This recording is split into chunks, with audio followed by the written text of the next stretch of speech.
May event kasi kami sa school. Tapos, sa Friday kasi si Ali, guest siya. Isi-serenade niya yung mga candidates.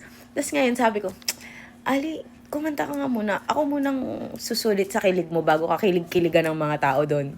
Tapos, syempre, sharean ko kayo ng konting kilig moments. Pero itatry ko yung best ko, guys, na hindi kiligin ngayon. Kasi baka sabihin nyo, wala palang angas to si Nature Shoes. What's up? Ano nga yung kilig? Ano kay kiligin? Kilig? Wala. Wala. Wala epekto, wala. Wala. Sige. Kasi wala pa naman ako, hindi pa naman ako lumalabas dyan. Okay. Dito pa lang. Bitch, wala pa. Wala pa.